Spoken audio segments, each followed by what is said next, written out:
Gym team করস নাকি? Body টডি fools আগের তে? আরে না বেটা, আরে হন, জিম টিম করে না, রুমাইনা ওরে কাচ্চি খাওয়ায়, এই কাচ্চি খাওয়ায় ফুলতাছে।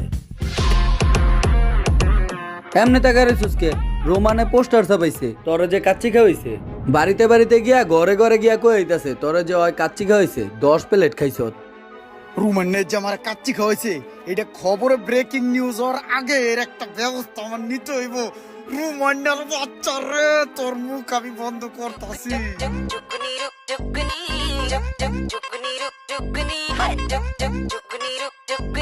সেই মজা হয়েছে মামা, খাবারটা অনেক টেস্ট বুঝছো।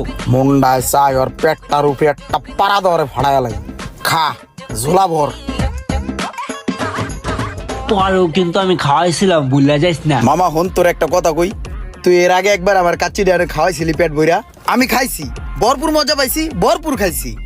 কিন্তু মামা হেই খাউন তুই আমারে পাড়ায় বাই করে লাইছস, হাজার হাজার বার খোড়া দিছস, হাজার হাজার বার অপমান করছস, মানুষের সামনে পর্যন্ত কইছস। হের লিগা আজকে অতিষ্ঠ হইয়া তোর আমি কাচ্চি খাওয়াইতাছি, ভরপুর খাউন, তুই যদ্দূর খাইতরস খা। মামা তোর পায়াতে ধরে কই, এরপর আর একটা বারও খোড়া দিস না তুই আমারে, আমার আর প্যান খুলিস না, ইজ্জত মারিস না কোনো জায়গায়। বন্ধু তোর একটা কথা কই, হ ক। হিন্যাগজে তোরে খাওয়াইছি, হেই খাওন আর আজকের কাচ্চি খাওন কি এক?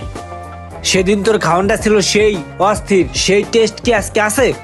আর সেদিনের দিন কি আর আজকের দিন সেম? একদিন খাওয়াইলে হইব না মামা। তুমি যদি খোড়া না শুনতে চাও তাহলে তোমাকে অন্তত 20 দিন খাওয়াইতে হবে। এবারে একটা কাচ্চি দে। আর সেদিন যে একটা টেস্ট আসছিল খাবারে, আর সেদিন আসছিল শুক্রবার, আজকে সোমবার, সোমবার আর শুক্রবারের কাচ্চি তো এক না।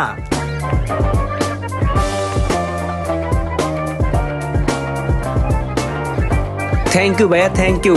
আর একটা কাজ করো, রোস্ট নিয়ে আসো আরো, যাও যাও। ওই আমার আর একটা চিকেন দাও, চিকেন। কি মজা করে খামু, খা বন্ধু খা। ওই যে চিপে একটা আড্ডি পড়ে আছে, ওটা উঠে খা। কি বড় দর, খা খা। আনছো না, দেও। এই শুনো, আর একটা চুই জাল দিও, চুই জাল, চুই। এমনও কিছু বন্ধু আছে, তারা যদি আপনাকে কিছু খাওয়াতে চায় খাবেন না, আপনাকে যদি কোনো বিষয়ে উপকার করতে চায় আপনি সরাসরি না বলে দিবেন। আর যদি সেই বন্ধুর দেয়া কোনো অখাদ্য আপনি গিলে ফেলেন, সেই ভুলের মাসুল আপনি সারা জীবনও শেষ করতে পারবেন না, সে আপনাকে জ্বালাবে। ভিডিওটি শেয়ার করে পৌঁছে দিন সেই বন্ধুর কাছে যেই বন্ধুর স্বভাব চরিত্র কিছুটা রোমানদার মতো।